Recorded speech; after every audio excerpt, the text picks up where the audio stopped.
සුතං ඒකං සමයං භගවා සාවන්තියං විහෙරති ජේතවනේ අනාථපිණ්ඩිකංස ආරාමේ අතකෝ අඤ්ඤතරා දේවතා අභික්ඛන්තාය රන්තියා අභික්ඛන්තවන්නා කේවල කම්පං ජේතවනං ඕවාසෙන්වා යේන භගවාතේනුපසංකමී උපසංකමින්වා භගවන්තං අභිවාදෙන්වා ඒකමන්තං අන්තාසී ඒකමන්තං තිතාකෝසා දේවතා භගවන්තං ගාතාය අංජබාසී බහුදේවා මනුන්සාච මංගලානි අචින්තයොං ආකංකමානා සොන්තානං බ්‍රෝහි මංගලමුන්තමං අසේවනාච බාලානං පණ්ඩිතානංච සේවනා පූජාච පූජනීයානං ඒතං මංගලමුන්තමං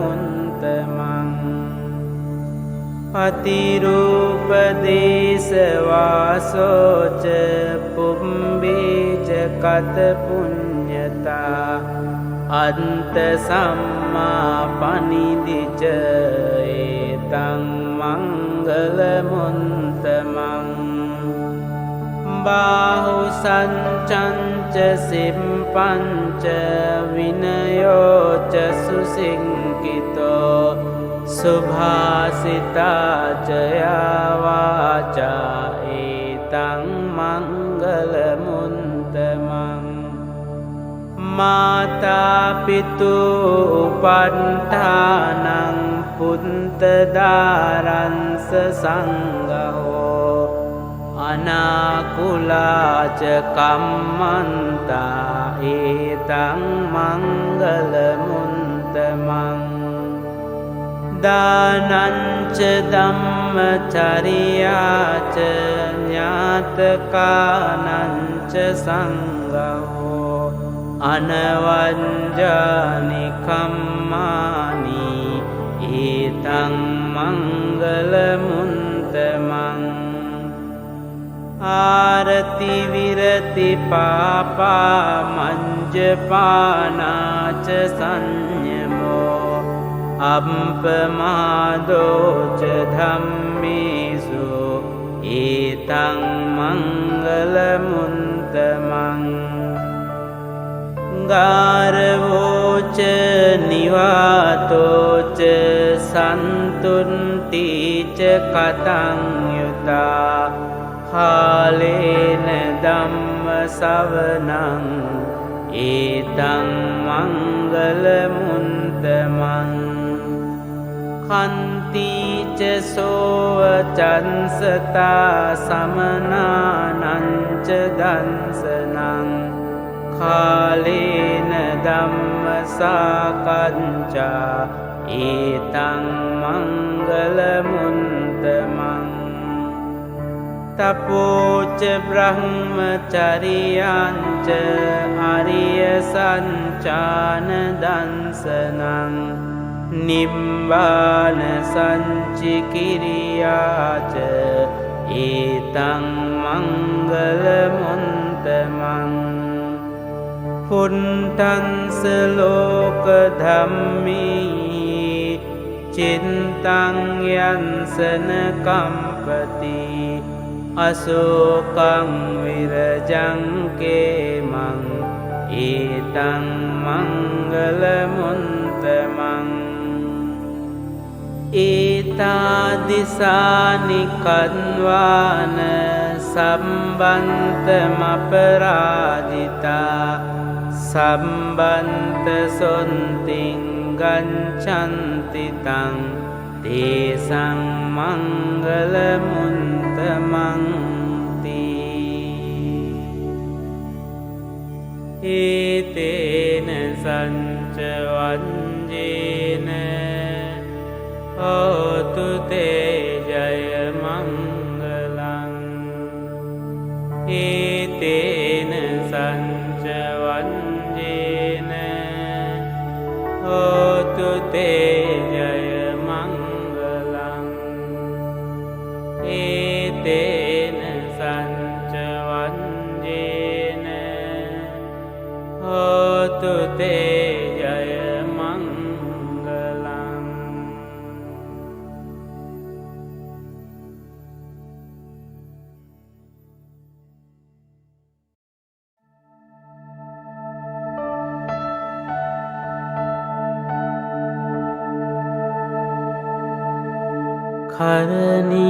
කරණීයමන්ත කුසලේන යන්තං සන්තං පදං අභිසමිච්ඡ සක්ඛෝජුච සුජුච සුවචෝචං සමුදෝ අනතිමානි සන්තුන්සකෝච සුභරෝච අම්පකින්චෝච සල්ලහුකවුන්ති සන්තින්ද්‍රියෝච නිපකෝච අම්පගම්බෝ කුලේසු අනුනුගින්දෝ නචකුන්දං සමාචරේ කිංචි යේන විඤ්ඤූ පරේ උපවදෙය්‍යං සුඛිනෝ වාකේමිනෝ හන්තු සම්බේ සන්තා භවන්තු සුඛිතන්තා ඒකේචිපාන භූතන්ති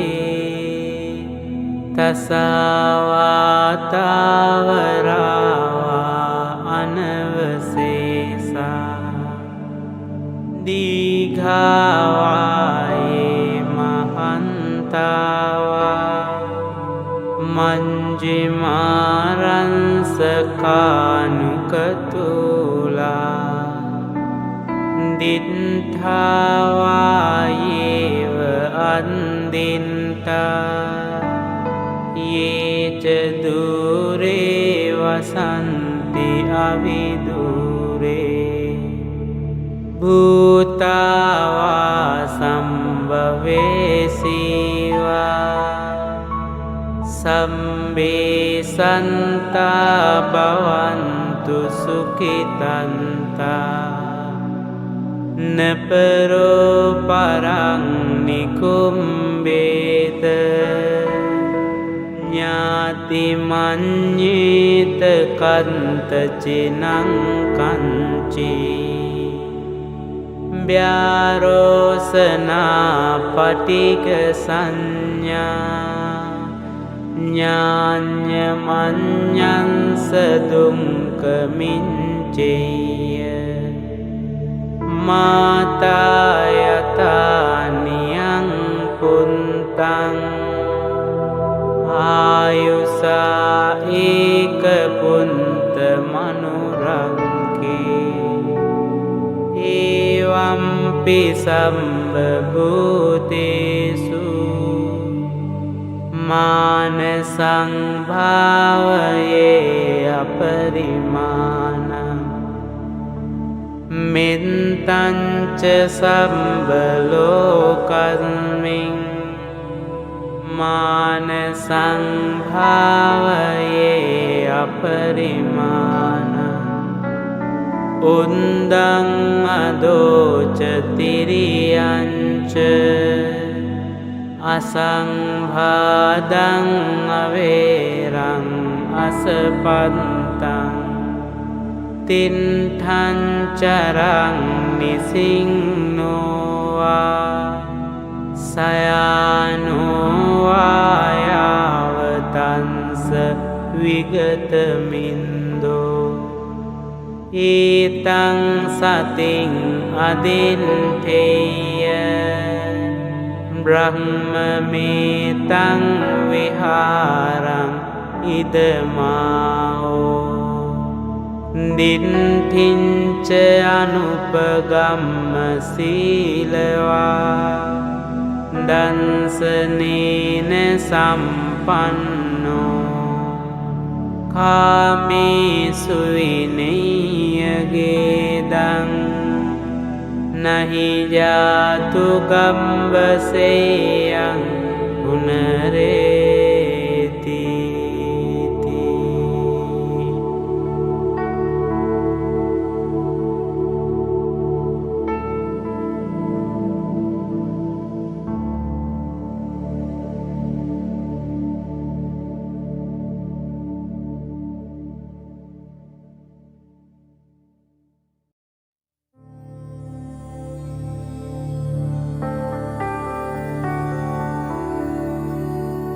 එවං මේ සුතං ඒකං සමයං භගවා සාවන්තියං විහෙරති 제තවනේ අනාථ පින්ඩිකංස ආරාමේ අතකෝ අඤ්ඤතරා දේවතා අබින්කන්තාය රන්තියා අබින්කන්තවන්නා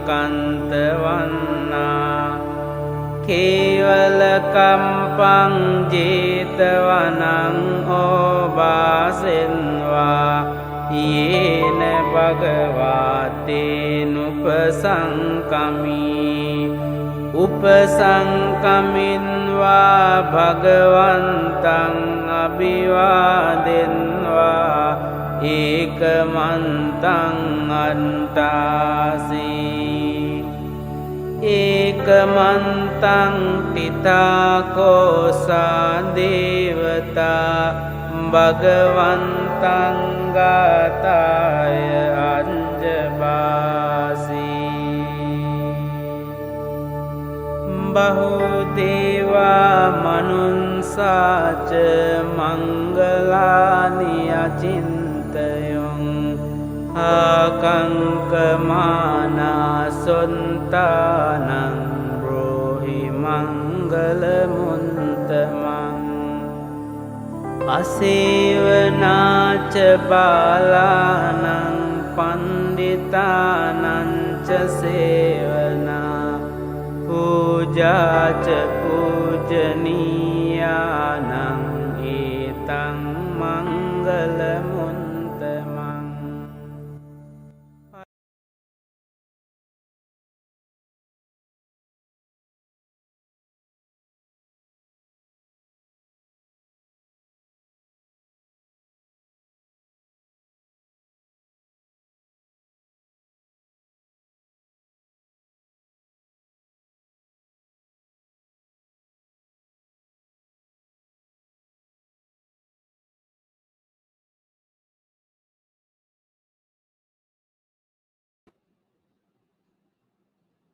Namo Buddhaya, brothers and sisters in the Dhamma. A very good morning to everyone. It has been raining for the past few days, and today it seems to have stopped raining. Welcome to another Sunday's Subang Jaya Buddhist Association Facebook and YouTube Live. Gratitude to those who had logged in early. And when you went live, I can see that many of you have already logged in, sending greetings to each other and sending the likes and other loving emoji. That is, thank you for that encouragement. Do check on your Wi-Fi reception. I always say it's good to use an external speaker or if you can and available to mirror to your smart TV. You can hear the chanting in your home. Share the link with your family and friends. Namo Buddhaya, brothers and sisters of Dharma. Welcome to Subang Jaya Buddhist Association 73rd online Sundays Buddha Puja service. Thank you for following to every Sunday. Congratulations to you. And we have been organizing this online puja service that was quite some time back, and to ensure that all of us will have regular reminders of the Buddhist practices and which will enhance our faith and listening to the Dharma. Please make use of the comment box. Continue to wish each other. Let us prepare ourselves by sitting comfortably, relax our bodies, and compose our mind. Let go of thinking about the past, future, be at the present moment. I shall now hand over to our puja leader, Sister Anne Siu. Over to you, Sister Anne Siu. Thank you, Brajan.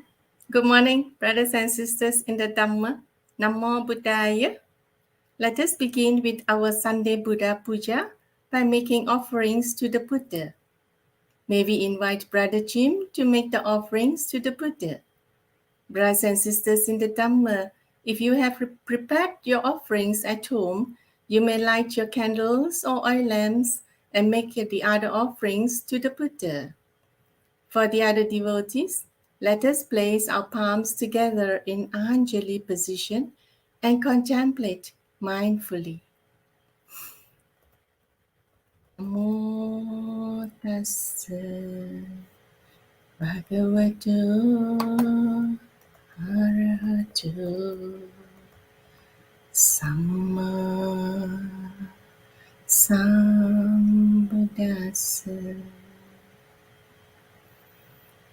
Namo tassa bhagavato arahato samma sambuddhassa.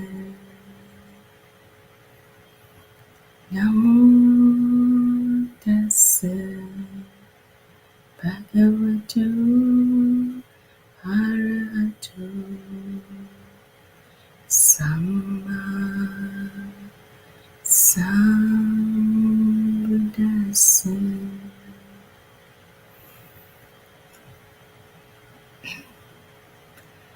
Brothers and sisters in the Dhamma, let us pay homage to the Triple Gem. Buddhang pujimi, Dhammang pujimi,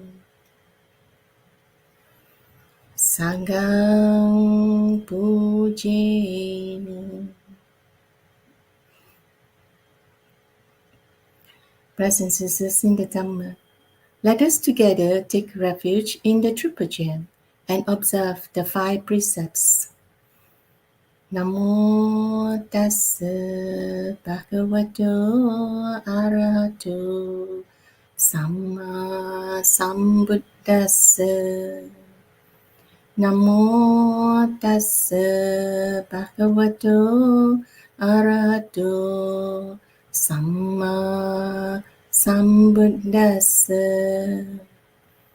Namo tassa bhagavato arahato samma sambuddhassa.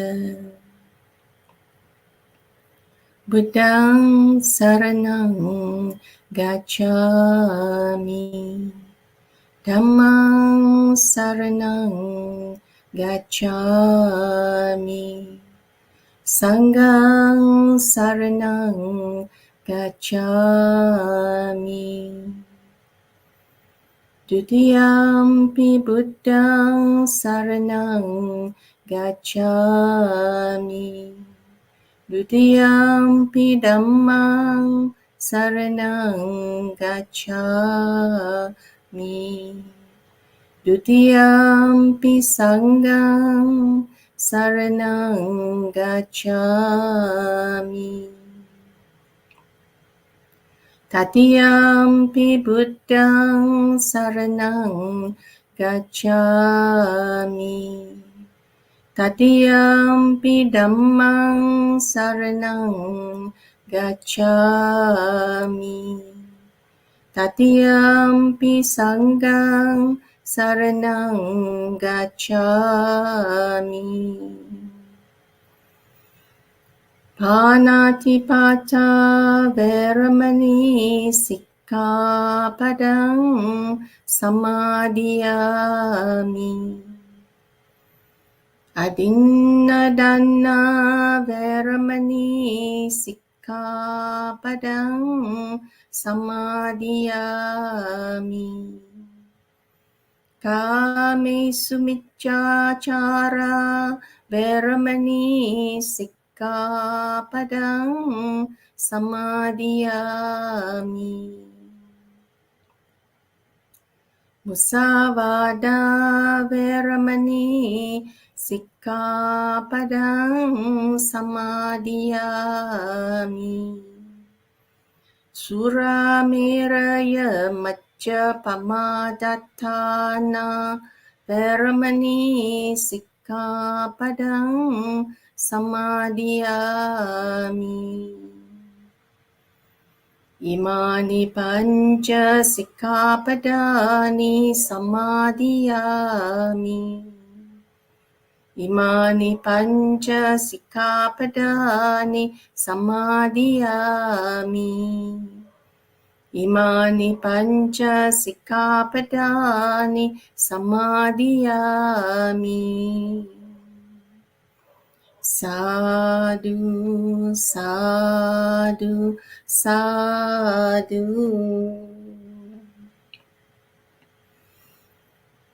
Itipiso bhagava arahang samma sambuddho. Vichacharana sampanno sugato lokavidu. Anuttaro purisa dhamma sarati sattha deva manusana buddho bhagavati. Swakato bhagavata dhammo sanditiko akaliko. Ehi passiko oppanayiko paccattam veditabbu vinyuhiti. Supatipanno bhagavato sāvaka sangho. Ujjupatipanno bhagavato sāvaka sangho. Nyayapatipanno bhagavato sāvaka sangho. Samicipatipanno bhagavato sāvaka sangho. Yadidang cattari purisa yugani atta purisa pukkala. Esa bhagavato sāvaka sangho. Ahuneyo pahuneyo dakhineyo anjali karaniyo. Anuttarang punyaketang lokasati. Vandami cetiyang sabbang sabbatane supatititang. Saririka dhatu mahabodhi buddha rupang sakalam sada. Yassa mule nisinnova sabbari vijayang aka. Pato sabbanyotang satta vande tang bodhipadapang. Ime ete mahabodhi lokanattena pujita. Ahampi te namassami Bodhiraja Namatute Yanasara Paditena Dipena Tamadansina Tiloka Dipang Sambuddhang Pujayami Tamodadang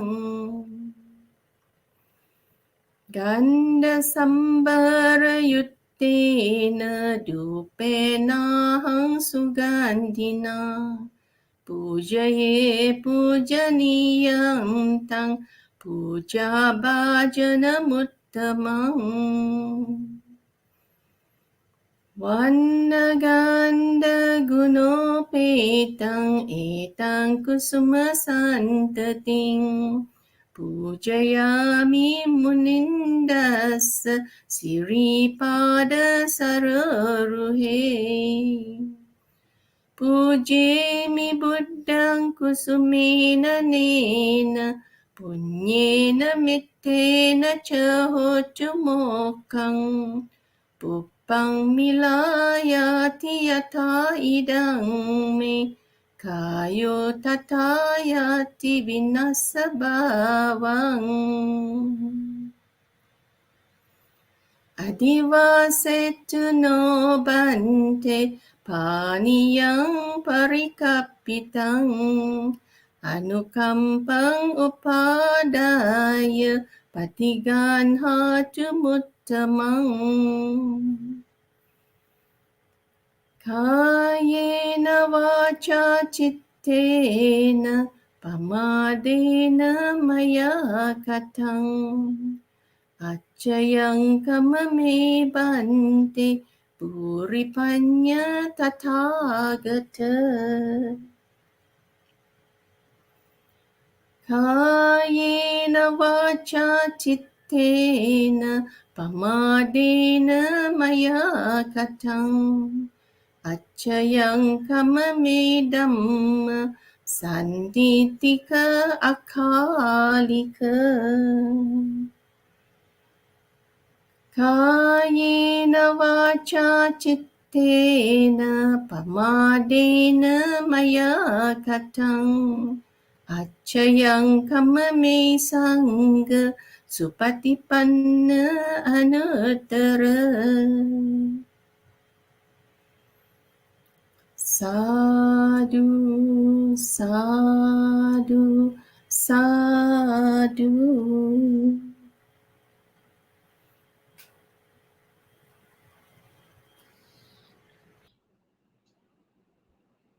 Thank you, Sister Anne.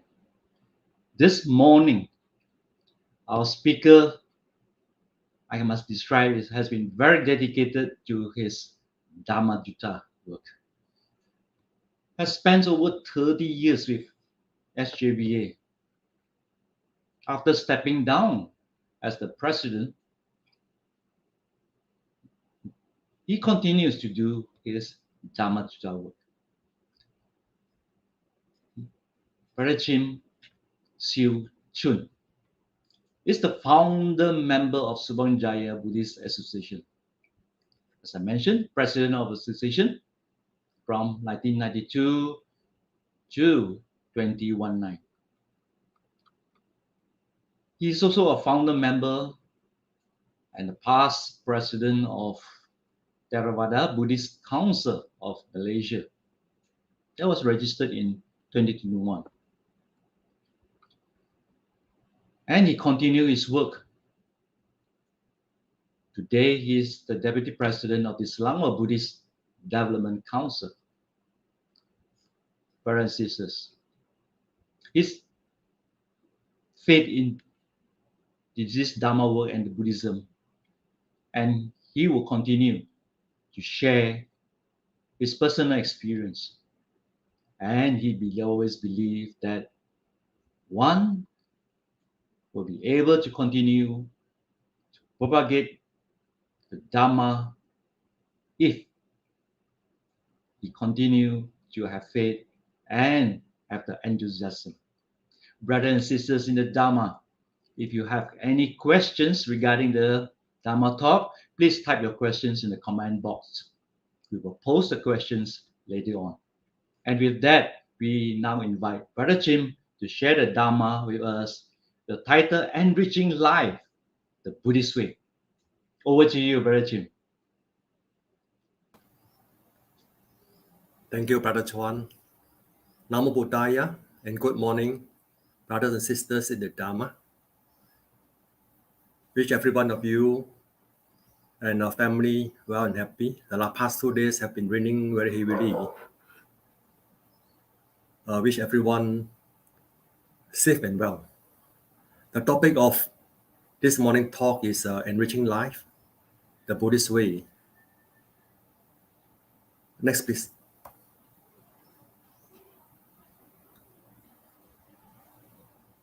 Next, please.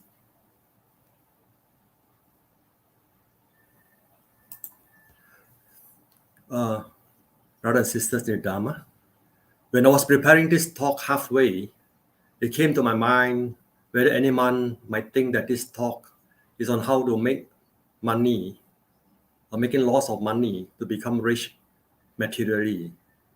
Oh, no, that's not the intention of this talk. At the outset, I must clarify that this talk is not about how to be rich materially. Enriching life does not mean just to be rich materially, but it also means to enhance the quality of our life and to live a good, happy, meaningful, and well-balanced life. First of all, what is life? Next.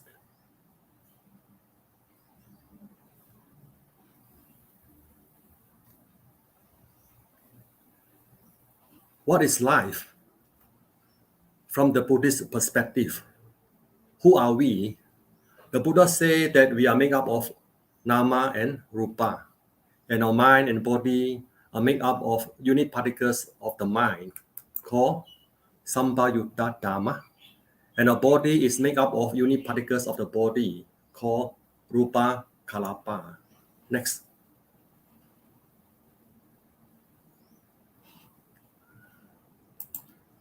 The Buddha say that unit particles of the mind and the body are made up of elements: the earth element, the water element, the wind, the fire, the consciousness, and the space element, or in Pali, Patavi, Apo, Tejo, Vayu, Vijnana, and Akasa, Tatu.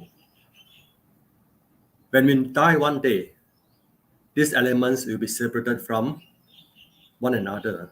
First, the consciousness will leave the body. Then the movement of the body stop.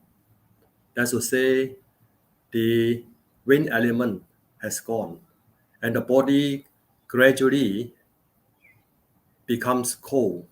That is, the fire element is gradually going away, and the body gradually shrinks as the water element gradually also goes away. And finally, the earth element goes back to the earth. However, the consciousness consisting of a continuous streams of thoughts cannot just sit like that. It will be carried by our energy of craving to somewhere in the universe where there's a speck of matter also consisting of the earth, water, wind, fire, and space elements, and a mind base provided by a fertilized egg, and therefore a new life is conceived. That is how rebirth takes place.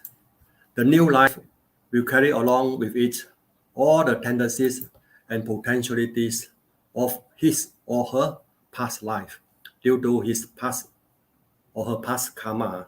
And this past karma, together with the current state of the mind in his new life, will influence his destiny, whether living in a better life or otherwise. The state of mind influences the destiny. As we think, so we are. Next. The Buddha say in the Dhammapada, verse 1 and 2, mind is a forerunner of all states. Mind is chief. Mind make our day. If one speaks or acts with an evil mind, suffering will follow one, like the wheel that follows the hoof of the dwarf ox. Mind is a forerunner of all states. Mind is chief. Mind make our day. If one speaks or acts with a wholesome mind, happiness will follow one, like one's shadow. That's what the Buddha say, that whether we are suffering or whether we are happy, mind is the forerunner. So it's important for us to have a wholesome state of the mind. This is one of the law of nature taught by the Buddha, that we can influence or change our life. If our mind is wholesome, the unwholesome past karma will not have the conditions to fruition, but instead the wholesome karma of the past will have the right conditions to fruition. Therefore, we can actually change our destiny by changing the way that we think. Next.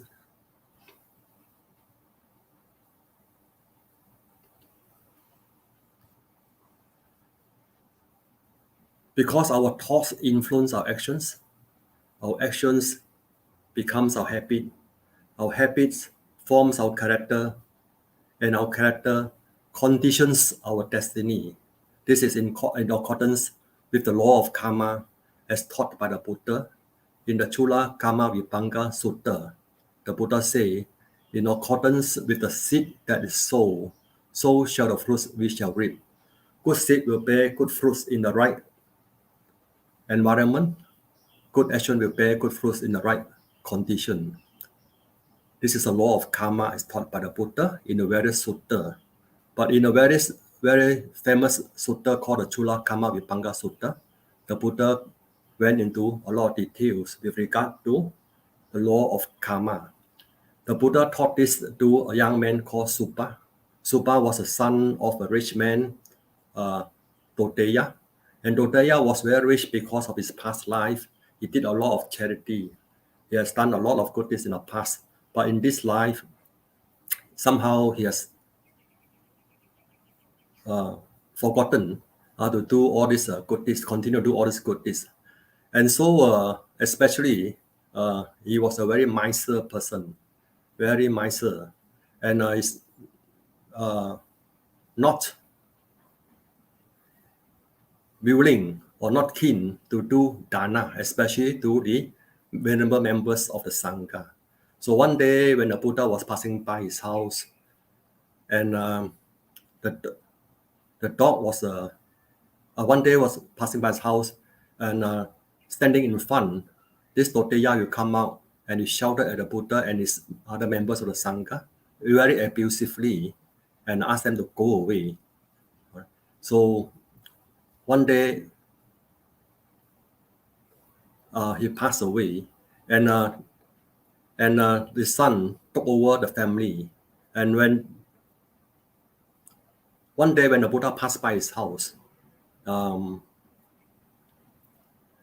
dog was barking at the Buddha, barking very loudly at the Buddha. And the Buddha told the dog, he said, Doteya, Doteya, why are you still barking at me? And happened that Supa heard, and Supa came up from the house, and Supa was very angry. He said, how can you insult my father? My father has gone to heaven because my father believed in our religion. According to our religion, if we believe in our God, after we pass away, we go to heaven. How can you insult my father by calling this dog Doteya? And the Buddha told him, told him to tell the dog. Asking this Doteya, this is Supa. Says, Supa, do you know that when your father was alive, he has many gold items? Do you know where they are kept? And this Supa said, no, I don't know. You can ask the dog. The dog can bring you there. Supa was very curious, and he did ask the dog, and the dog actually brought him to the place where all these gold items were kept.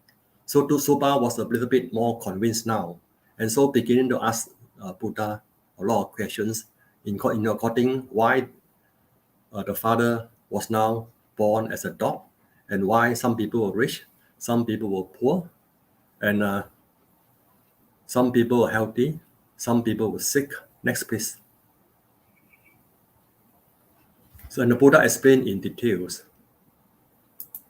He said, one who avoids killing, instead of killing, he tried to save the life of others, he will be long-lived.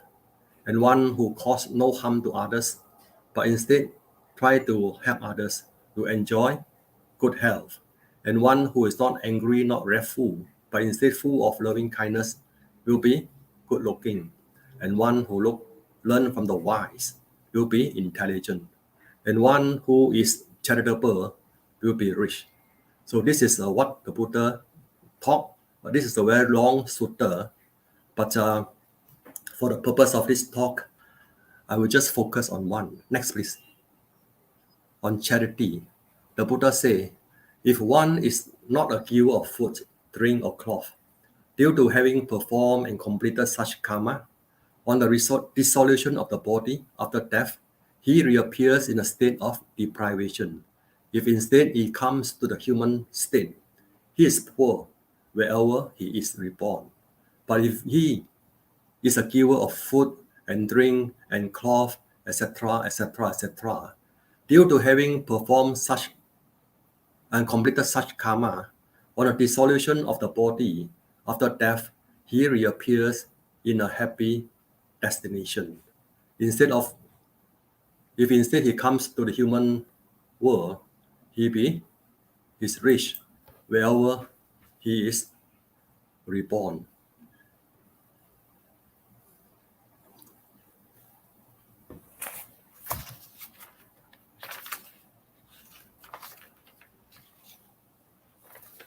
The Buddha had never spoken against to be rich, except that we should not be too attached to our wealth. There are many people who were disciples of the Buddha during those days who were very rich and who were strong supporters of the Buddha, like Upaka, Anatta, Pindaka, Pisaka, Chitta, and so on and so forth. Instead, the Buddha on various occasions have lots of praise of them because they earn their wealth righteously, not dishonestly, and use their wealth wisely. Like for example, there's one very famous disciple of the Buddha called Chitta. Right? I think many of us heard about Anatta Pindaka, very popular story, but not too many somehow know about this Chitta. Chitta was a very successful man during the time of the Buddha. At the same time, he is also very well learned, well practiced in the Dharma. The Buddha highly praised Chitta of this rich man who was not only very highly successful in his life, but was also very skillful and diligent at giving something more precious than just material things. He is also very good in the Dharma. Chitta was the model of a Buddhist layman that the Buddha urged others to follow. In fact, the Buddha stayed to those mothers who came to see him to asking for who should be the right model for his son to follow. The Buddha said, follow Chitta. All right? Chitta was a rich man, a landowner in the town of this called Machikasanta near Savatthi. He heard the Dharma for the first time from Venerable Mahanama, after which he built a big monastery on a piece of land owned by him and offered this to the Sangha. And thereafter, all those monks and nuns coming to his hometown will always assure warm welcome and adequate support. The Buddha considered Chitta to be the most learned among all his lay devotees. After accepting the Dharma aspect, he explained to many of those other citizens of his town and converting many of them. And on many occasions brought all these new followers of the Buddha to see the Buddha. So the discourse preached by the Buddha indicate it's a very profound grasp of the aspect of the Dharma. In fact, many of the monks those days, when they were having some aspect of the Dharma which they do not fully grasp, also came to see Chitta. Like for example, there was one case of a few monks, they were debating among themselves after learning about these sensual desires. And they were saying whether it is because, like for example, if the eye were to see something very beautiful and get very attached to that beautiful object, is the eye the problem or the object is the problem? Is the eye a factor to that sense object, or that object is a factor or tied down to the eye consciousness? And they were arguing among themselves. They couldn't come up with a conclusion, and they came to see Chitta, and Chitta explained to them using a simile. You say, Venerable Sirs, if there's a black cow tied to a white cow with a piece of rope, is a white cow a factor to the black cow, or the black cow is a factor to the white cow? And very naturally, this is very easy for them to understand. He said, no, this black cow is not a factor by the white cow, or the white cow is a factor of the black cow, but instead, both of them will tie together by the rope. So similarly, it is not the eye consciousness that's a factor to the eye, the object, the object, visual object, or the visual object is the factor of the eye consciousness, but rather when they meet, then the desire between them is a factor of both. So this is one of the example that the Chitta was very well versed in explaining the Dharma to the people, including some of the monks. And in fact, eventually he became a non-returner. So even though he was a very rich businessman, very rich, yet the Buddha has highly praised for him. The Buddha, like I say, I have not spoken anything against people who are rich. Not like some of the other teaching, like one who said that it is easier for a camel to go through the eye of a needle than for a rich man to go to heaven. The Buddha didn't say like that. In fact, the Buddha said wealth is actually, in a way, important for lay people life. Next, please. Next.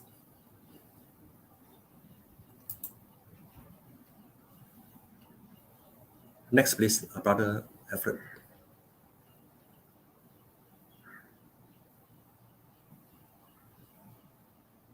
Oh, sorry, go back. One more slide behind. One more slide. Yeah, the Buddha say, in fact, there are 4 types of happiness. The first type is called Ati Sukha. There's a happiness of having wealth which is righteously, lawfully, and legally obtained. And then when he spends this wealth on himself, his family, for friends, or doing dana, this is called Pokka Sukha. All right, so in fact, having wealth rightfully, lawfully, and legally, and spending it for a good cause is in fact a form of happiness. Next, please. And the Buddha actually advised that if what you earn, you spend only a quarter, you save a quarter and invest half. All right. The Buddha said accumulating wealth, thus a householder should divide his wealth into 4 portions. With 1 portion let him enjoy, 2 portions let him set apart for business, and the 4th portion let him deposit so that it can be used in times of adversity. So this is very practical advice by the Buddha on how to use our wealth. If you want to spend 1,000, make sure you earn 4,000. All right. Next, please.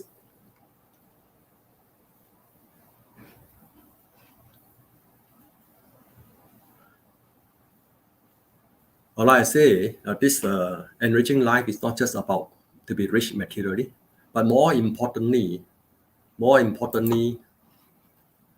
enriching life also means to enrich ourselves in our way of life, living a more balanced life, enriching our human quality,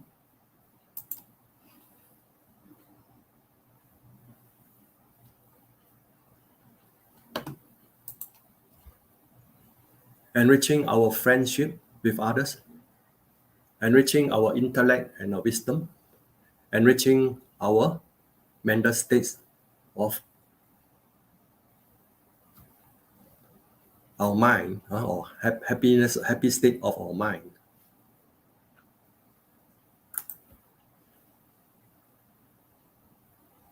Next, please.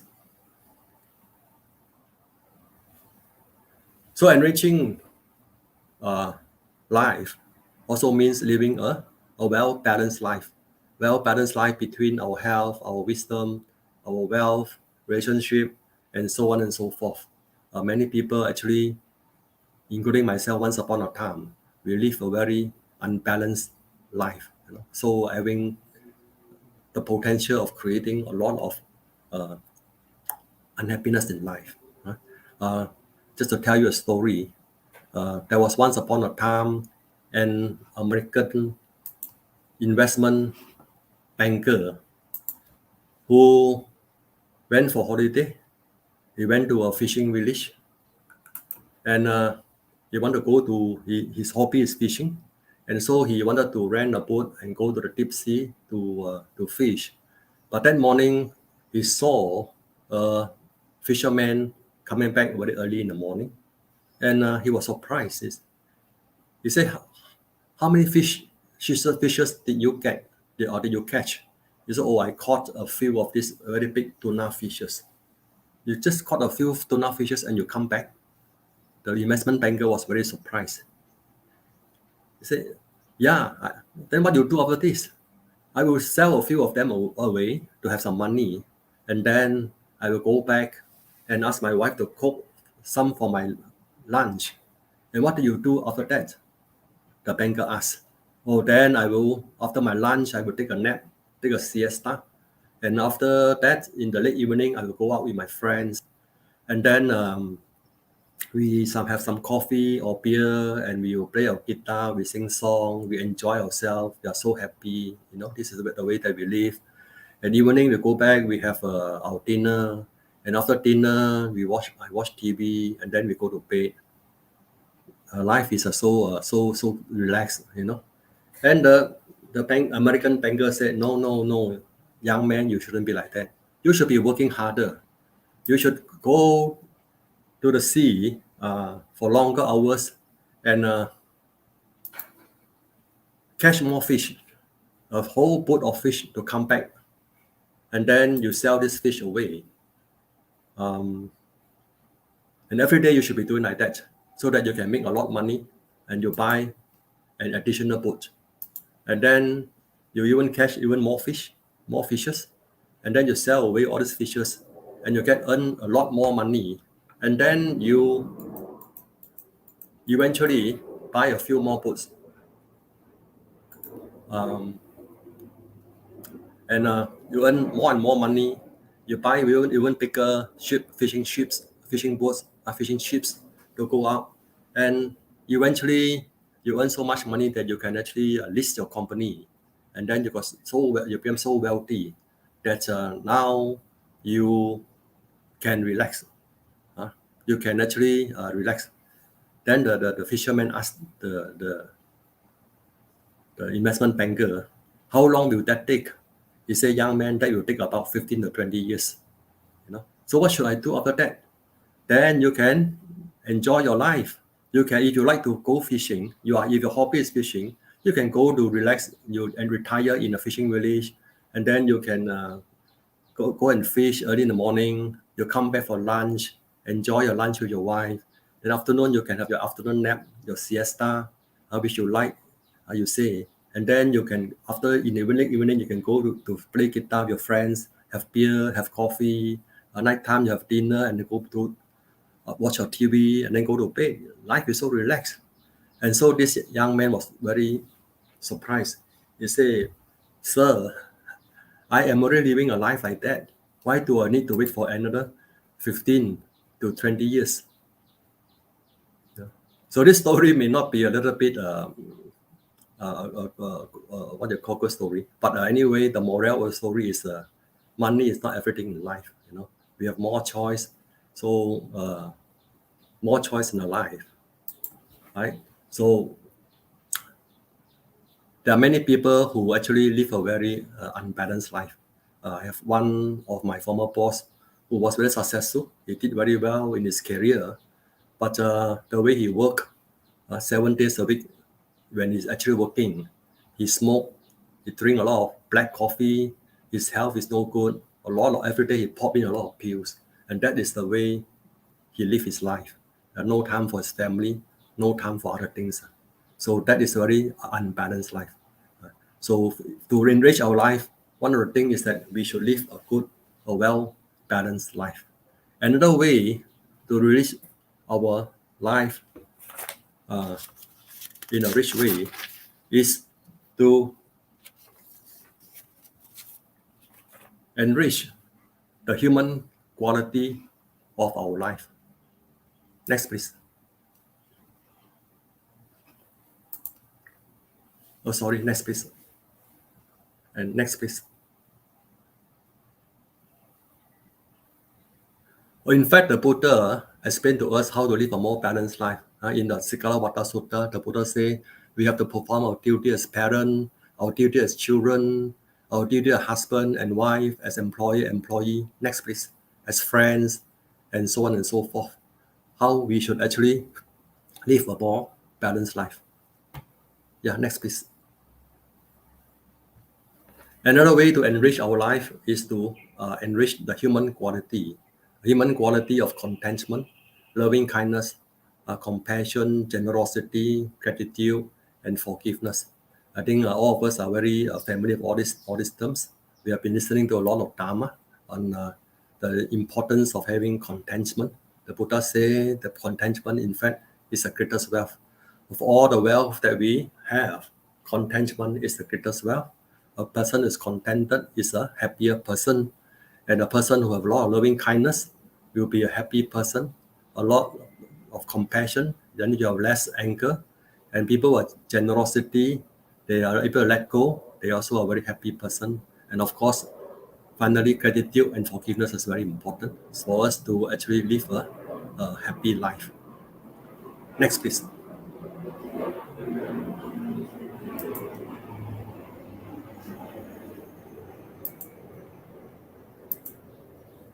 Similarly, enriching the life also include enriching our intellect and our wisdom. Enriching life the Buddhist way inspire us to develop our human intellect and wisdom up to the highest possible level, like the Buddha. The Buddha taught that we should not be bound by any of the dogma or any religious law that limit our capacity to question and to investigate. In fact, we are encouraged to question and investigate, to broaden our horizon and capacity to think, and to question critically, including the Buddha teaching itself. So in Buddhism, we are free to investigate and question on, for example, what's the meaning of life, what's the purpose of life, how this world come about, understand the nature of dukkha, and understand what life philosophy is about better. But more importantly, of all the knowledge in the world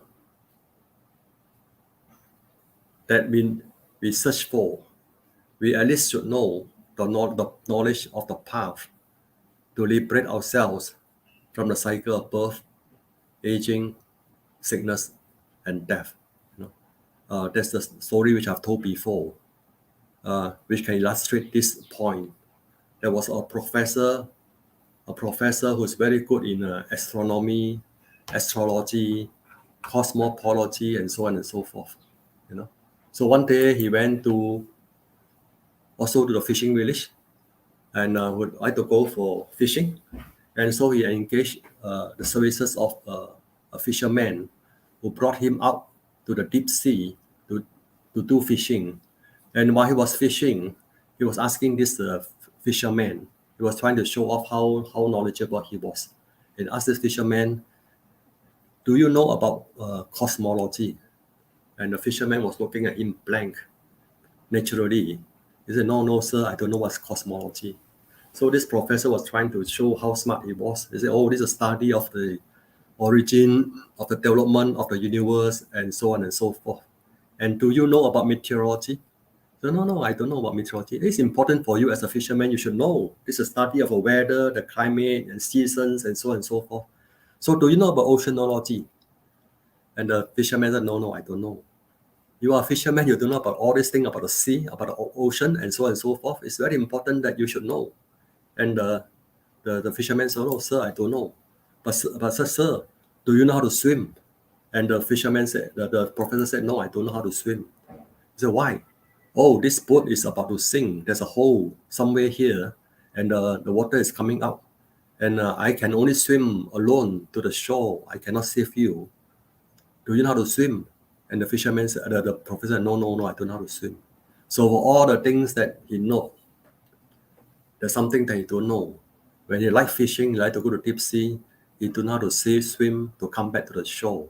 So he's going to be drowned, like many of us, drowned in the sea of samsara, not knowing the important thing that we should know. We learn so many things in the world, so many things about dharma or non-dharma things, but the important thing, the noble eightfold path that eventually brought us from samsara to nibbana, that's something that many people neglect to know. All right, so it's very important for us to actually enrich ourselves by enriching our intellect and wisdom, especially in the wisdom of eventually liberating ourselves from this cycle of birth, aging, sickness, and death. Next, please.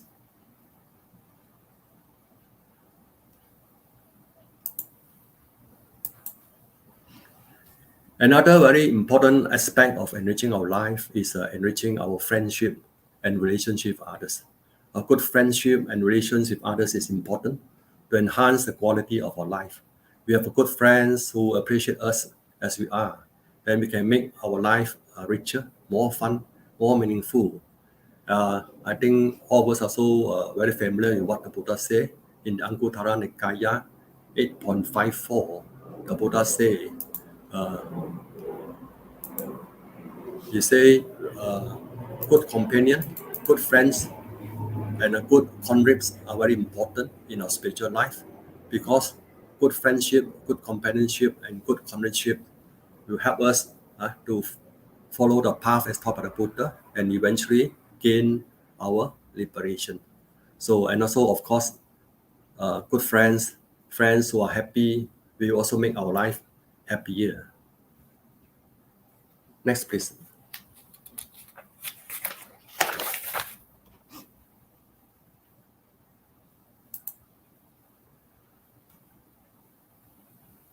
Happiness is a pursuit, a highly pursued by people who want to live a good and meaningful life. The objective of the Buddha teaching, the Dharma, is for the people to overcome their suffering and live a good, happy, and meaningful life. Right. Next, please. The Buddha taught many ways to be happy, like for example, to be grateful, to choose our friends wisely, to practice forgiveness, to practice letting go, to take care of ourselves. Next, please.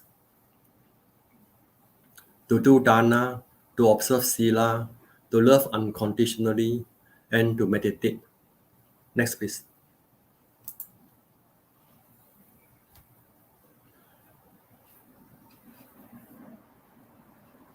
The Buddha advised us to be grateful. I think you have heard many of these sutta, many of these Dhamma talk recently. Recently, our brother Niwan have given a very good talk on this, giving many good examples in the various sutta, like the Katanya Sutta, on how the Buddha taught us the importance of having gratitude. So I'm not going to go into details.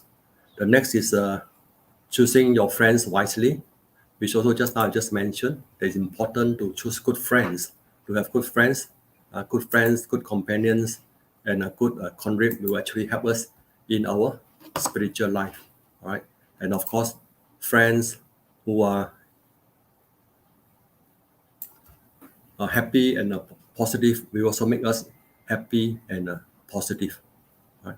The next is to practice forgiveness. It's something which is very natural, very common for most of us as we cultivate ourselves to learn how to forgive. In fact, it's very important for us to know how to forgive people who have wronged us. Otherwise, we keep all this resentment and anger with us. And this is a form of self-punishment for us. So when we're able to forgive, we let go of all this resentment and anger, we're actually practicing kindness to ourselves. It is part of the Buddhist cultivation to forgive. I think every time we do metta, we say to ourselves, if we have done anything wrong to others, may I be forgiven, or if any others have done anything wrong to us, I also will forgive them. Right? So this is basically part of the Buddhist training.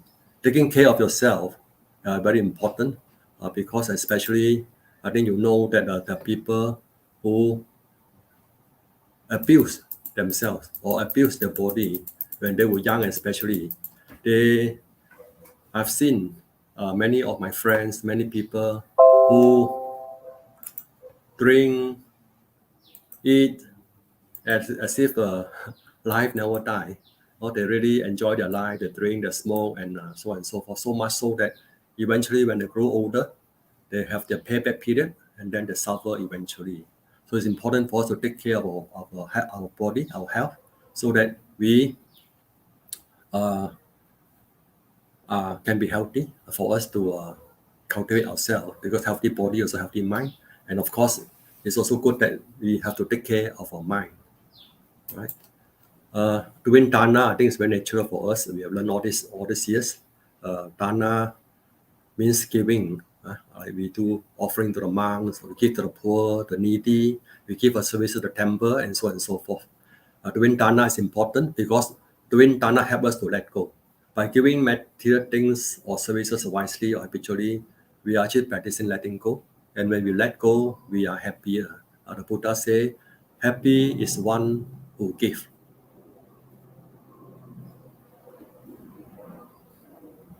And sila is important for us to observe, because once who observe sila, one who don't kill, don't take what's not given, do not commit sexual misconduct or tell lies, and so on and so forth, will be less remorse, less worry, less suffering.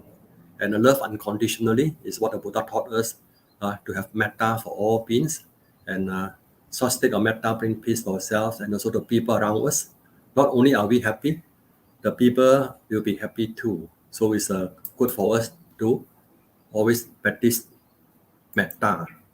And lastly, what the Buddha taught us how to be happy is to meditate, right? I think this is also very familiar for most of you. Meditation is an important practice in Buddhism, which is meditation that the Buddha taught us to practice to calm our mind to the level of peace, tranquility, and serenity, or samatha, or to focus our mind to see things as they really are, to the level of clarity, to see things as they really are, or what we call insight or vipassana. The pinnacle of the Buddhist practice is bhavana.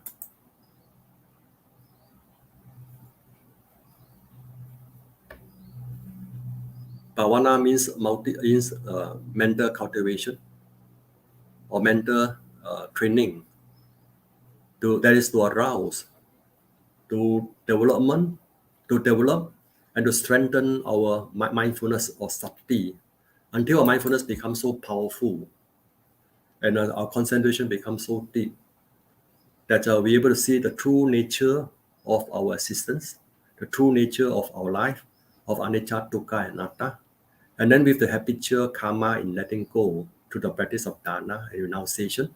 So when we see all these things which are impermanent, we become very disenchanted, dispassionate towards them, and therefore we let go, and also let go of all those mental defilements. And because when we let go of all defilements, we are gradually, slowly purifying our mind. And a purified mind is a happy mind. But for ordinary people, it's not easy for the mind to remain serene, to remain clear, calm, to be mindful all the time because of the many external disturbances and temptations and all those hindrances in our life.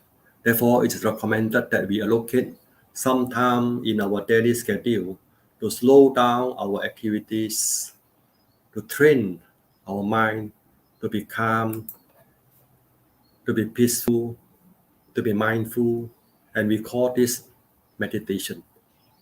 And if you take time off from a home for a few days, a few weeks, or a few months, or even a few years to do meditation, we call this meditation retreat. And scientific research has again and again proven that the meditation leads to a peaceful, tranquil, sharp, and happy mind. Based on research by many universities, including the famous Harvard universities, one of the top universities in the world. In fact, it was said that people who take only 8 sessions of mindfulness meditation training are on the average 20% happier than those others in the control group. So based on this study by Harvard University, a person who practices some or all of the mentioned above will also be a happier person.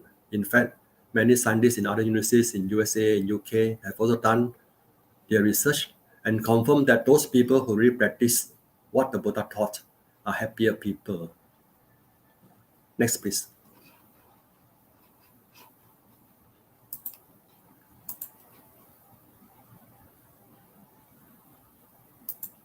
In fact, based on this report or news report in BBC News, dated 21st May 2003, it was said that the scientists say they have evidence to show that the Buddhists really are happier people, happier and calmer than other people.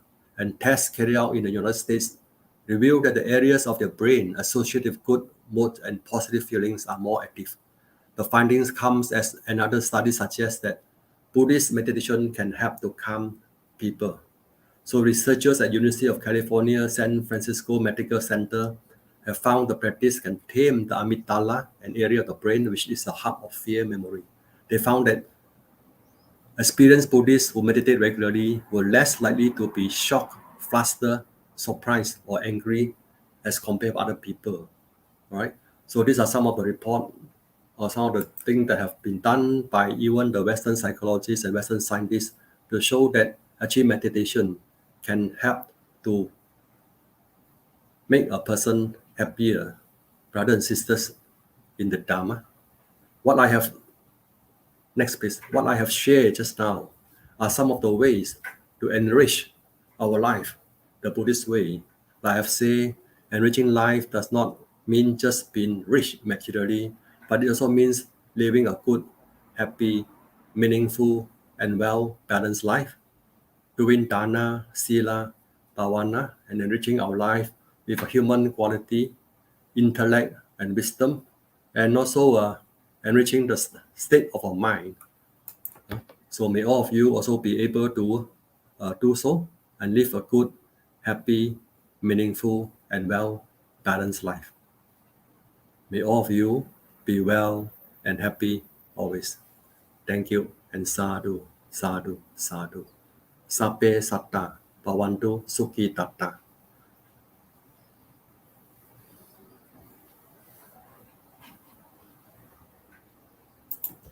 Morning, Brother Chim Siu Chun. Well, to the guests out there, the audience, please continue to help me to thank the speaker. We shall move on. In this talk, the speaker has reminded us very important is to take care of our body, have a healthy mind, so that we can continue to practice. Remind us, dana, services to help others, is a practice of letting go. And to practice metta is to love unconditionally to people around us. And also remind us that find time, allocate your time to do the meditation.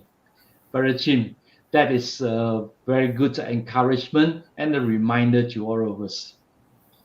Brothers and sisters, if you have questions, please continue to type on the chat box. I think what I like is that and when we practice it, we are letting go a lot of things. Our ego, our holding on to our possession and spending a lot of time not taking care of ourselves. I think we are taking a lot of time on the accumulation of wealth. But wealth, of course, is nothing wrong. It's very good. But we have a balanced life as expressed by the speaker. We shall now go to the first question from Lim Lam Huat. I beg your pardon. Transfer of marriage to 10 or more person. Will the percentage of marriage to each person to be reduced as compared to transfer the marriage of 4 persons? Transfer of marriage to 10 versus transfer of marriage to 4 persons. So is it the mathematical division of it, or which you, Brother Chu? I think it's Brother Lim, Brother or Sister Lim. Thank you for your good questions. Whether we transfer marriage to 10 persons or to 4 persons, there's a difference. And you transfer to 4 persons, you get more marriage than the recipient receive more marriage than those 10 persons who receive. I think that's the question that you asked. We have learned from our venerables that when we transfer marriage or when we share marriage, our own marriage are not going to be half or not going to be less. In fact, the more marriage you share, the more marriage that you get. So similarly, when we transfer marriage to more people, it doesn't mean that our marriage or their marriage will be less than we transfer to less people. So I think the same principle also apply here. Thank you. All right, thank you. We shall move on to the next question. Well, we have the next question. Let me see. All right. Is the Buddha's explanation of the meaning of life contradicts with science? All right. I think this is an important question because that it was 2,000 or 600 years ago. So a lot of people in this century, they may ask this question. Over to you, Brajan. Yeah, just now I've explained what the Buddha or how the Buddha explained the meaning of life. And the Buddha said that we are made up of nama, rupa, or mind and a body. And the mind and the body is made up of unit particles of the mind called Sambayutta Dhamma and unit particles of the body called Rupa Kalapa. And they are also in turn made up of the elements, the various elements. Just now we heard about this, the earth, water, fire, wind, and space and consciousness elements. And we learn about the concept of sunyata in the Dhamma. The Buddha also taught about sunyata. Eventually, you see that all these unit particles of the body and unit particles of the mind are actually empty, right? The concept of emptiness, all right? Now, in science, scientists say that we are all made up of, beneath our skin, we are made of flesh and tissues, which are made out of molecules. And molecules are compounds or atoms. And atoms are made up of protons, neutrons, electrons, neutrons, electrons. And according to the scientists, modern scientists have said that actually every atom is 99.99% empty. So actually there are also a lot of emptiness. No wonder people, the Mahayana say that we are body is empty, sick, just a hong, just is sick. So basically we are all what they call subject to the concept of emptiness. So there's nothing, it's quite similar to what scientists have also discovered. All right. So similarly, today brain scientists we call the cognitive psychologists also study the various aspects of the mind, and especially on the concept of mindfulness. So Western psychologists always use mindfulness in medical therapy, in stress reduction, and also to increase the productivity of workers. So what they taught and apply are also actually very similar to what we have learned from the Buddha about mindfulness. So in fact, there's hardly any contradiction between what the Buddha taught and also what modern scientists discover. Okay. Did I answer your question? All right. That is well. You answered the questions very well. Thank you very much.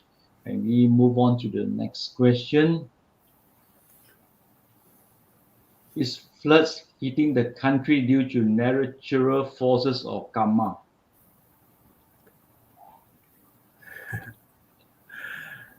I think we have learned from the various Buddhist Dharma talk, from Buddhist texts, that are in accordance with the law of the Dharma. The law of the Dharma basically are categorized into, like for example, the first one we're talking about the physical inorganic law, or the Uttu Niyama, which is about the physical law. Like for example, what you call the temperature. I mean, the water will boil at 100 degrees C, become ice at a certain degree, at 0 degrees C, And also, summer, autumn, winter, spring must come in that order. Some after summer, then autumn, some winter, then spring. It cannot be the other way around. Cannot be what they call summer, spring, summer, autumn, then spring, and so on and so forth. So it is a kind of a natural order. So this is called the Uttu Niyama. All right. So second is the biological order. That you plant a durian tree, you get durian tree. You plant a papaya tree, you get a papaya tree. You cannot plant a papaya tree to get a durian tree. The third we are talking about is the karma niyama, which is what you are talking now, Brother David. And the fourth is, of course, the nature, the law of the mind, or chitta niyama, all right, which in accordance with what we think, so we are. So if we have the mental states of a successful person, then chances is we will be very successful. And the fifth is the Dhamma Niyama, which cover everything that's not inside this the first four that I mentioned just now. Dhamma Niyama include all these four, and whatever is not covered by these four. All right. So the natural forces, it can be under this Dhamma Niyama, or it can also be under this Uttu Niyama, depending on the situation. So karma and these natural forces of a flood is two different things. But it's all covered under the law of Dharma. So it depends on whether you're talking about now karma niyama, or the Dharma niyama, or the Uttu niyama. I hope I answered your question, David. All right. Thank you. Thank you for the question and thank you for the answer. We shall move on to the next question. From KCBA. How could we educate close family members not to be stingy and to do dana? They are not exposed to Buddhist teaching and no loving kindness in mind. If you are the head of the family, naturally live by example. A lot of things when we want to teach, it's better that we ourselves also live by example. And if we do this and do it what they call regularly, and to show it to our family members, and especially also we encourage to come along when we do dana, not only to the venerable member of the sangha, but also to help in the old folks home, in homes of the needy, in those homes of the less privileged people. In fact, eventually they will find that there's a lot of joy in doing all this charity, and they eventually becomes a second nature in their life, very naturally. I think that's the best way to educate our own close family members, especially our children, to be more generous and do a lot more dana. Right. That is a good thing you have suggested. If I may just add, is that every Sunday when we are doing this online Buddha Puja, it would be good that you put on the audio or with an external speaker so that your family members can hear them. That's number one. Number two, if you have a smart TV, mirror it on a smart TV in your living room. And this is one of way to have exposure. And I definitely agree with the speaker saying that you have to do it, lead by example. So slowly get them involved in doing some services services to other less fortunate people. Show some concern to those who are in need of help. Very good, thank you. Yeah, Bajwa, I think you said the right thing actually. You hit the right tone. It's something which I admire you. All this while you've been doing all this and also encourage other people to join in. I think it's something amazing, and all of us need or should actually follow the example as well. You know, when we do something good, we should also encourage other people to do as well. You can also do one extra thing if you find it very difficult. You say, hey, I'm going to do this donation. Would you like to help me to get something? Just get them involved. Just get them involved is one way. It may not be necessary the monetary, just collect 10 ringgit. No, you just say you get this for me, and then I'm going to do this tomorrow or this afternoon. Just get them involved, and exposure is the first step. Thank you. We'll move on to the next question. If a person's life is conditioned by his past karma, where is his past karma stored in him? Yeah, that's a good question. And the answer can be also complicating. Where is the karma stored in us?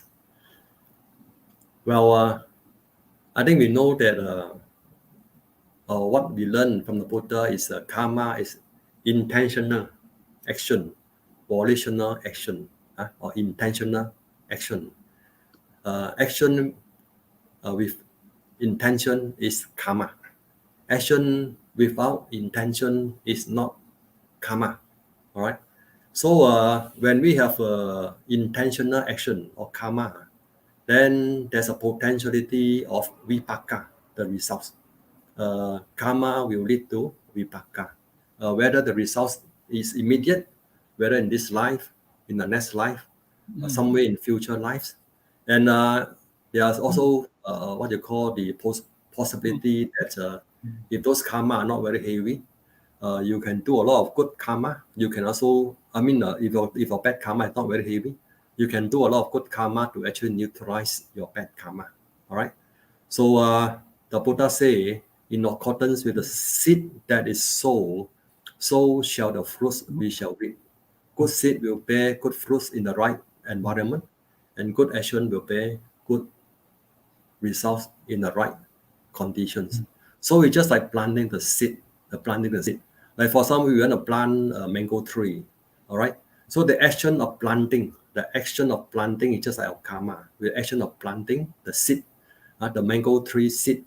And then if the conditions are right, enough of fertilizer, enough of nutrients, enough of water, the weather is good, then the tree start to grow. The seed germinate, a small plant go into a big tree, and eventually bear fruits. So you have the fruits of your labor, of what you have done, the fruits of action. Right. Similarly, if you do something, you have done something with intention. All right. Then it's just like the action is just like the seed. You have planted the seed, and eventually the conditions are right. Then the seed will actually grow, and then you will get the fruits, your results. All right. So where is the action in planting the tree stored? It's not stored anyway, because if the conditions are right, then the seed will eventually bear fruits, grow and bear fruits. So it's not stored anyway, but depending on the condition, the karma will eventually bear fruits to give the results. Okay, I hope I can simplify simplify the answer to the question. Otherwise, can be quite complicated. Thank you, Brother Chim. I'd like to make some comments, if I may. One of the audience mentions that she's doing that, like what I suggested. On every Sunday morning is to on to speaker, and also if you can share it over your television in your living room.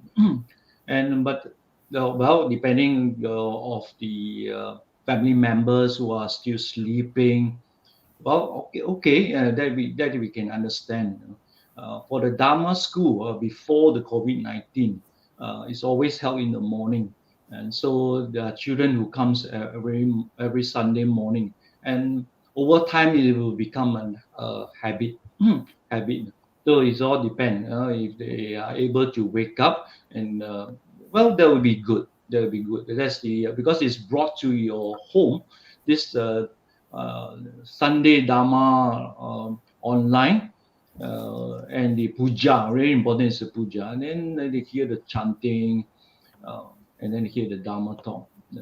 Well, if they have an opportunity to listen on the every Sunday morning, well, this is one of the step. It all depend on the individual. Thank you very much. And also, I also would like to comment that the one of the audience also mentioned. Let me see. Well, as human beings, we are all capable to become wiser, kinder, and happier with the Buddha, Dharma, and Sangha, and our own conscience to guide us. We are all can live a truly beautiful and happy life on earth. That is good. It's all depend on us. We can just listen to the Dharma weekly, and then we carry on our life. But if we slowly reflect and think of it, we take actions. It's always a step by step. I think that comment is absolutely correct, and we can think about that. Very good. Thank you very much for posting such comments, as you are sharing the good deeds that you have done in your side too. Very good. Well done to you. And also we with the floods in the Klang Valley, and in the other parts of the country, we wish that everything will be under control, go back to normalcy soon, and may all be free, well, and happy always. This is submitted by David again. Well done. Thank you very much. And I must say that many of the you who have been joining us weekly, well done. And also, I know that many of you are doing very good deeds, supporting those in need, doing charity during this COVID-19 period, and also to support the Sangha. Right, well done. Thank you very much. And also, there's a comment that many small actions will lead to bigger actions. Definitely good karma. That's good. That's good. Sharing your thoughts with the other brothers and sisters. That is good, because we need a lot of our good Dharma friends to support each other. This is one of the actions. Well done. Thank you very much for your support. All right. No more question, brother. Yeah. No more question. No more questions, sir. If no more question, maybe before we end, shall we have about 5 minutes or 10 minutes of metta? All right. I think they'll be good because we have some people are being inconvenienced. So over to you, Brother Chim. Yeah, I think all of us are aware. We have learned and we have practiced meditation, which is an important aspect. Meditation, important practice in Buddhism. The Buddha taught us meditation to calm our mind, to the level of serenity. This is called samatha, or to make the mind, to focus the mind until the mind becomes very sharp, very clear, to see things as they really are. We call this vipassana. Right? In Subang Jaya Buddhist Association, we practice both samatha and vipassana. The practice of samatha in SJPA is metta meditation. I think all of us are very aware that metta meditation is good for us to cultivate ourselves in loving kindness, which is important in our life. So let us a few minutes of metta meditation before we close the session today. Brothers and sisters in the Dharma, let us sit down comfortably in meditation posture with our mind and body relaxed. Let us close our eyes, have a short contemplation, seeking forgiveness from all those that we have done wrong to by our actions, speech, or thoughts.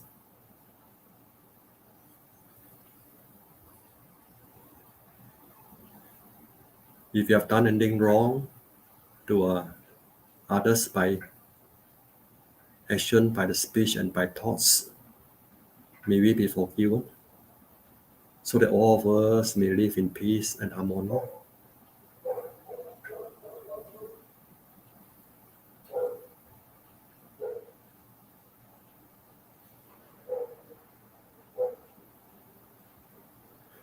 We also forgive others, all others who may have done wrong to us through body, speech, and mind, in order that all of us may live in peace and harmony.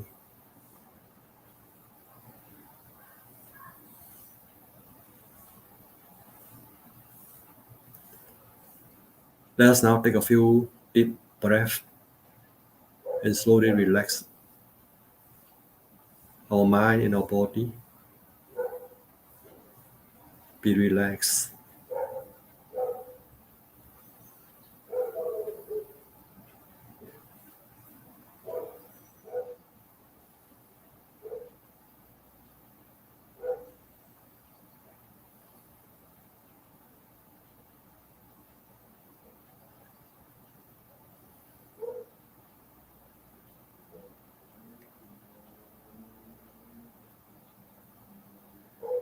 In the Dhammapada, verse 5, the Buddha says, hatred is not overcome by hatred. Hatred is only overcome by non-hatred, by loving kindness. It's important to develop loving kindness to overcome hatred or dosa, which is one of the three roots of evils that bind us to samsara, to cycle of birth, aging, sickness, and death.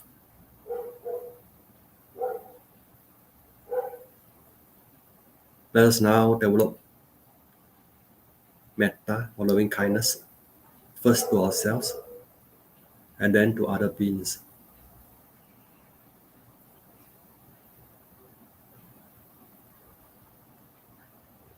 May I be well, happy and peaceful. May I be well, happy and peaceful. May I be well, happy and peaceful.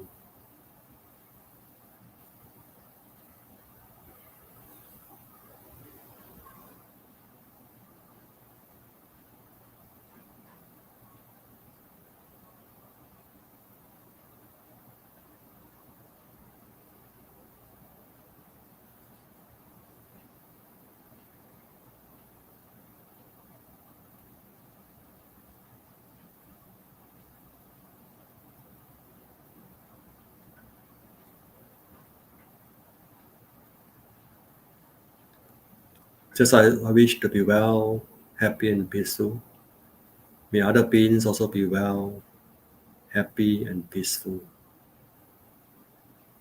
Just as I wish to be well, happy and peaceful, may other beings also be well, happy and peaceful.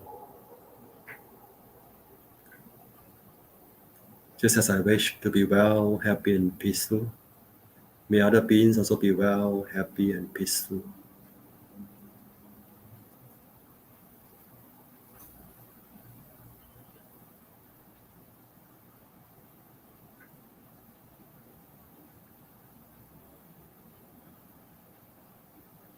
May my family be well, happy and peaceful.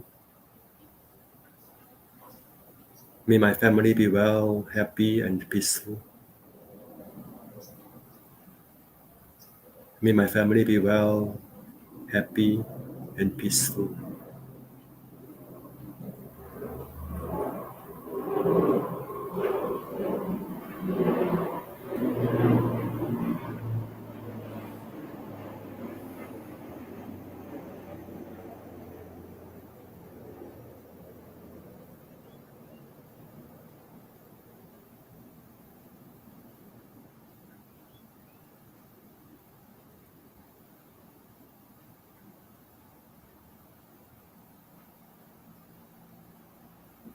May all those people affected by the floods in Malaysia be safe, be well, and be happy. May they be well, be safe, and be happy. May they be well, be safe, and be happy.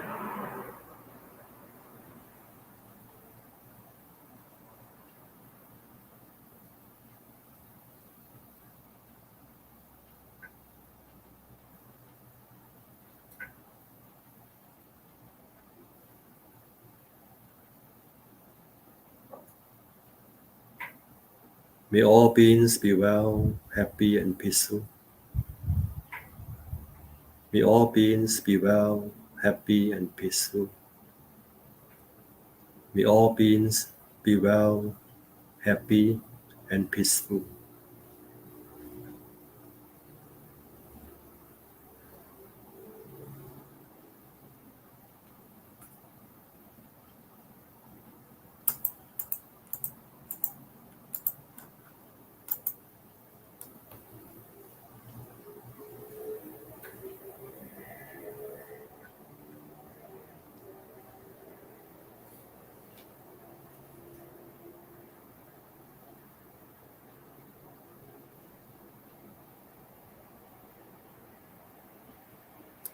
Brother and sister in the Dharma, you may slowly let go of your concentration.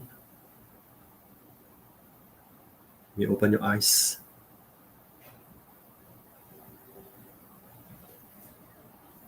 Once again, sadhu to all of you, and may the blessings of the Buddha Dhamma Sangha be with all of you.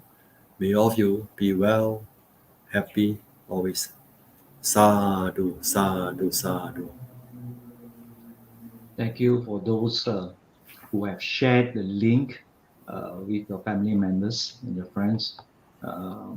If they may watch this online Buddha Puja and Dhamma talk after the morning session. Because the good thing about online is that they can watch it anytime after the event. It's also, you can retrieve it from the Facebook or the YouTube. That is very good because each one have their own schedule on Sunday.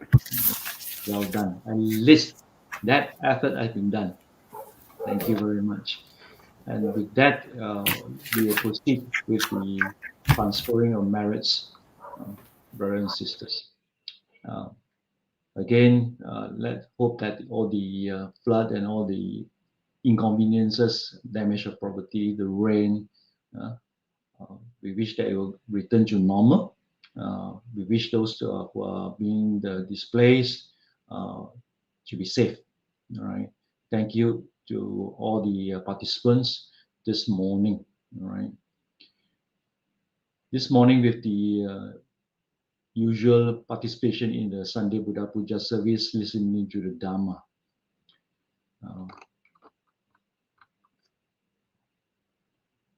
Let us do the sharing of merits. To our Dhamma friends in Klang and the other parts of the country, we wish you well and safe. And with the merits accrued, let us dedicate our merits to all our friends, and to all our departed relatives and friends, family, and all beings, and may they rejoice in the merits.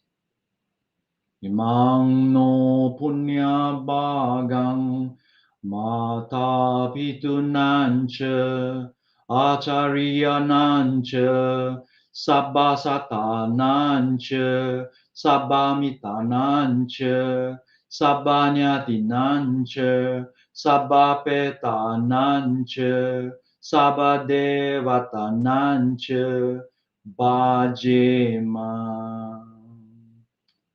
Imang no punya bagang sabba satanang dema sabbe sattha sukita hontu.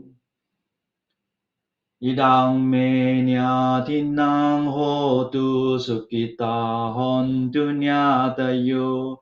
Idang me nyatinang hotu sukita hontu nyatayo. Idang me nyatinang hotu sukita hontu nyatayo.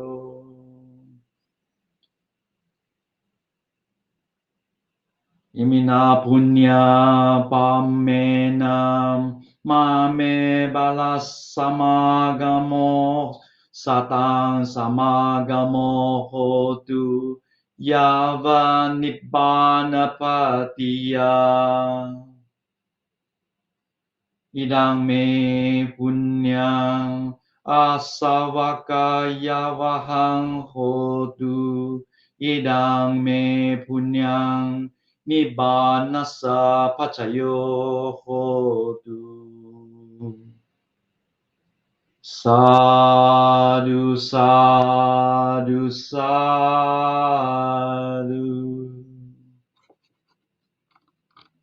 Before we end, brothers and sisters in the Dhamma, let us pay homage to the Tribhujan. Buddhang pujemi, Dhammang pujemi, Sanghang pujemi.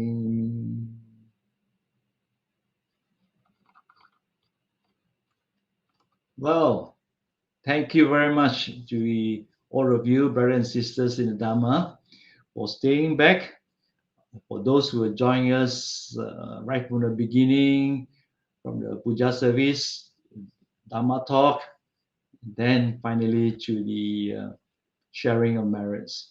I wish to say well done to all of you to constantly following the session with us on every week.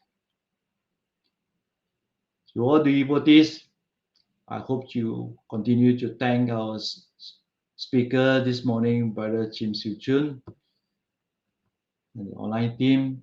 We have come to an end to this 73rd online Sunday Buddha Puja service.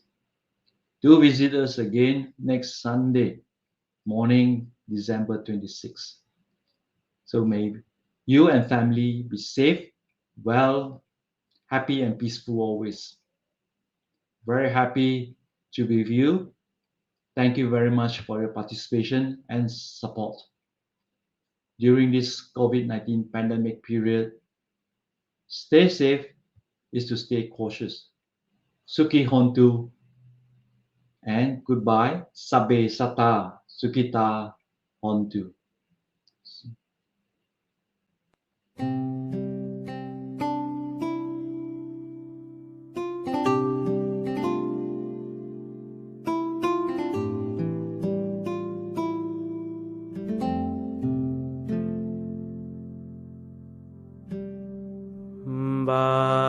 Bahung sahan semabhinim mita sayudantang ngirimi kelang udita Sasena marang dana di dham